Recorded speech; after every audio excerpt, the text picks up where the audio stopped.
Media में आपका हार्दिक स्वागत है। आज हम गाजीपुर और हमारे साथ में हैं विजेंद्र मान जी, जो पहले दिन से लगभग और आज 7वां महीना चल रहा है और आज 5 तारीख है।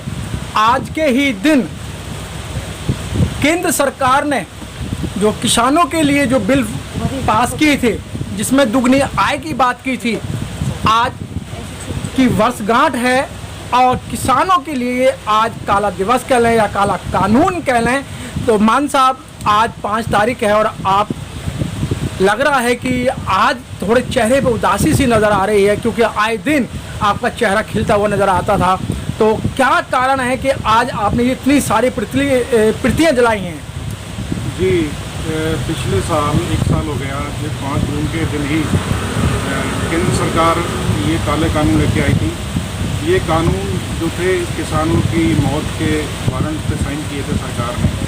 तो इन कानूनों से किसानी ख़त्म हो जाएगी, साथ में मजदूर ख़त्म हो जाएगा, छोटा व्यापारी ख़त्म हो जाएगा, रेडी वाले ख़त्म हो जाएंगे। जितने भी लोग जिनका रोज़गार चलता है खेती किसानी से, वो सब के ये मौत के वारंट पे साइन किए थे मोदी सरकार ने। तो इसके विरोध में हमने आज ये प्रतियाँ जो कानून की हैं, काले कानून की, ये जलाई हैं।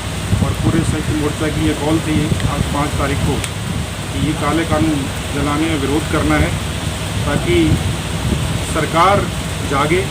6 महीने से ज़्यादा हो गए किसानों को सड़कों में बैठे हुए, सरकार सुन नहीं रही।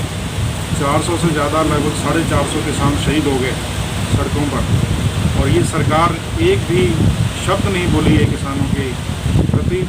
तो ये कितनी ज़्यादा सरकार जो है असंवेदनशील है हमारे नागरिकों के प्रति, क्योंकि इन कानूनों से रोटी महंगी होगी, अनाज महंगा होगा और ज़रूरत की चीज़ें जो है महंगी हो जाएंगी। तो हम शुरू से कहते आए हैं, किसानों ने यह आंदोलन शुरू किया था, लेकिन ये आज जन आंदोलन बन चुका है। पूरे विश्व में इस आंदोलन की चर्चा है।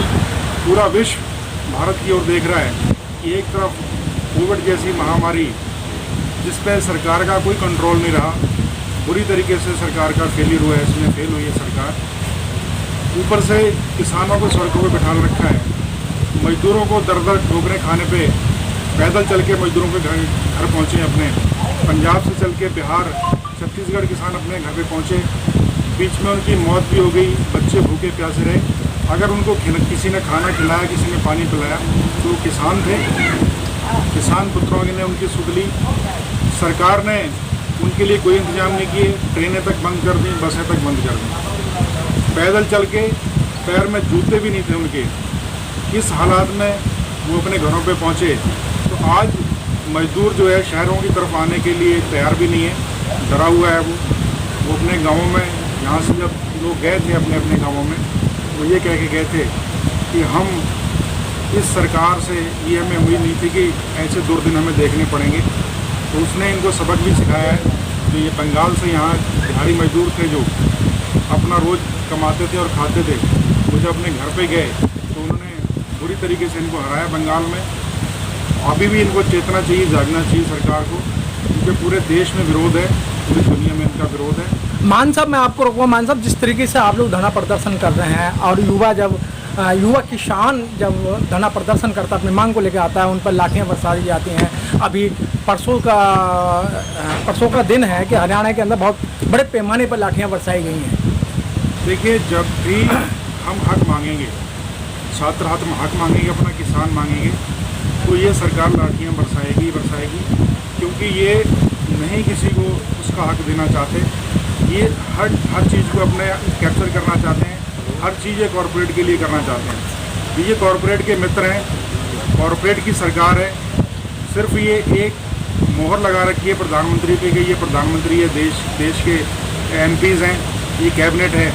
सारी चीज़ें जो कॉरपोरेट के हिसाब से तय होती हैं। तो जो कॉरपोरेट है वो तो हमेशा दमन करेगा, मजदूरों का करेगा, किसानों का करेगा, छात्रों का करेगा। तो वो करते चले जा रहे हैं लगातार।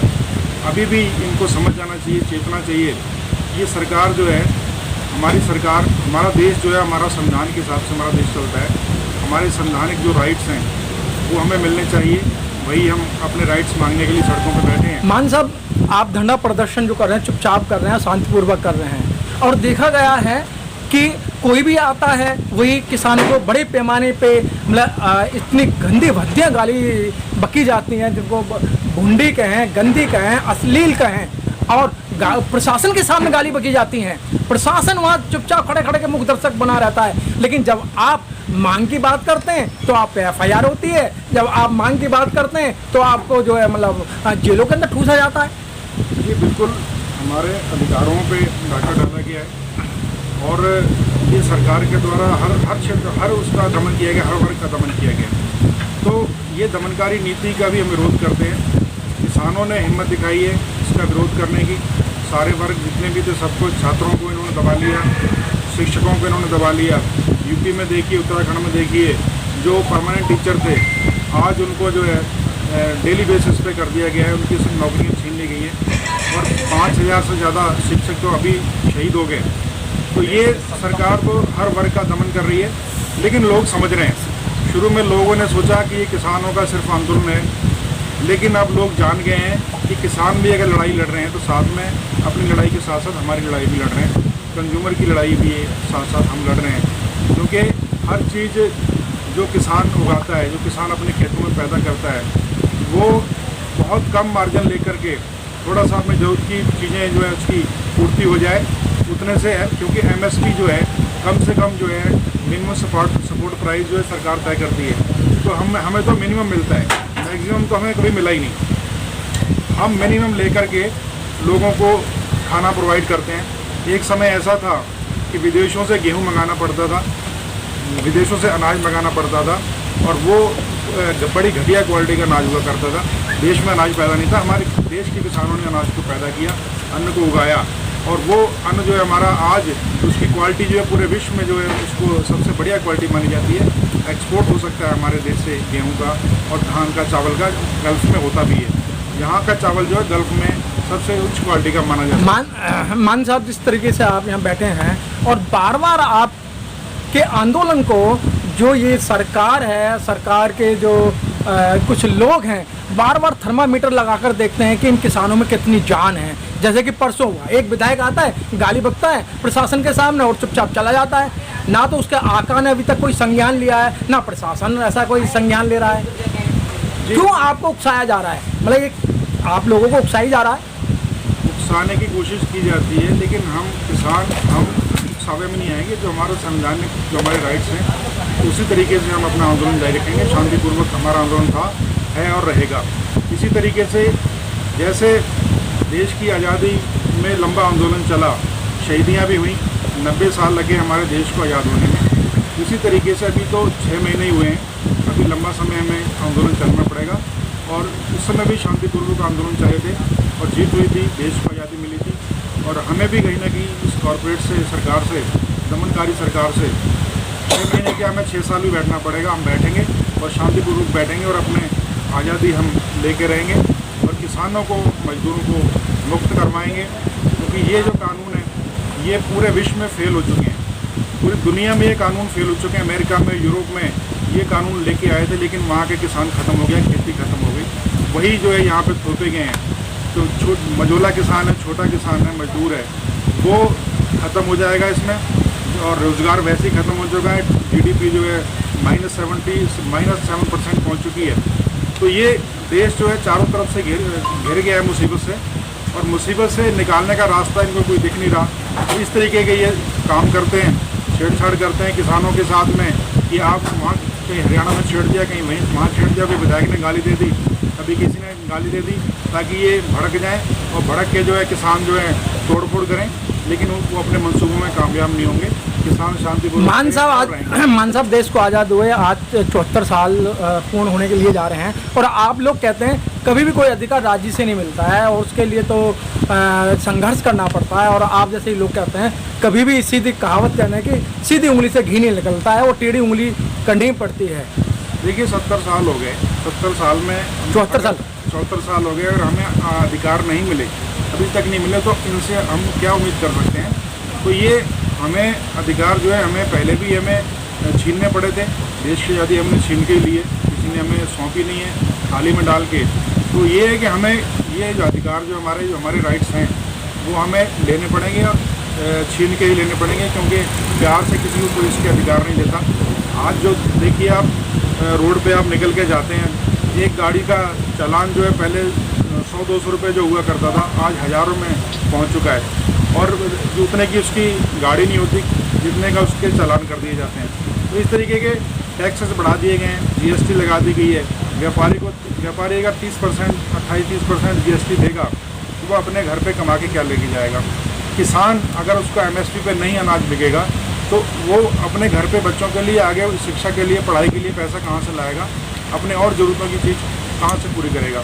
देखिए देश जो है हमारा वो किसानी आधारित देश, 70% से ज़्यादा लोग किसान करते हैं, किसानी से जुड़े हुए हैं। तो किसान का जो पैसा है किसान के पास आता है, मार्केट में घूमता है, उससे जीडीपी बढ़ती है। कॉरपोरेट का जो पैसा आता है वो तिजोरी में बंद होता है या बाहर इन्वेस्ट हो जाता है, वो मार्केट में नहीं घूमता। इसी यही कारण है कि हमारे देश की जीडीपी जो है माइनस में चली गई है, क्योंकि हमारा देश, हमारा गांव जो है, गांव की अर्थव्यवस्था जो है वो अलग है। उसके साथ अगर छेड़छाड़ की जाएगी तो देश में जो आज इतना आर्थिक नुकसान हो गया, अगर जिस समय 4% वैट लगा करता था, 4% पे बहुत से लोग जो है टैक्स पेयर थे, आज लोगों का रोजगार ही ख़त्म हो गया है, तो वो लोग 28% जीएसटी कहाँ से भर पाएंगे। उन्हें तो उतने कागज़ भी नहीं भर सकते वो जीएसटी के। तो जितने भी कानून सरकार ने बनाए, सबसे पहले ये भूमि अधिग्रहण कानून लेके आए, वो दबाव में इन्हें वापस लेना पड़ा। सबसे बड़ा घातक कानून था 2014 के बाद सबसे पहले भूमि अधिग्रहण कानून ये सरकार लेके आई थी, उसका हमने विरोध किया, उसको इन्हें वापस लेना पड़ा। उसके बाद इन्होंने नोटबंदी की, नोटबंदी में हज़ारों लोगों की जान चली गई, और उसका आज तक कोई हिसाब नहीं है कितना इनके पास पैसा, कितना धन आया, कितना गया, उसका कोई हिसाब नहीं दिया सरकार ने। और उसके बाद जीएसटी, ये सारे जितने भी कानून लेके आए हैं, लोगों को समझना चाहिए सारे घातक कानून हैं। इसी वजह से हमारा देश जो है धीरे धीरे गर्त में चला गया। आज ये हालात हैं, मार्केट बंद है, बाज़ार बंद है। जब हर चीज़ बंद हो जाएगी तो देश कहाँ से चलेगा, कैसे चलेगा, ये सोचने का सवाल है। बहुत बहुत धन्यवाद सर।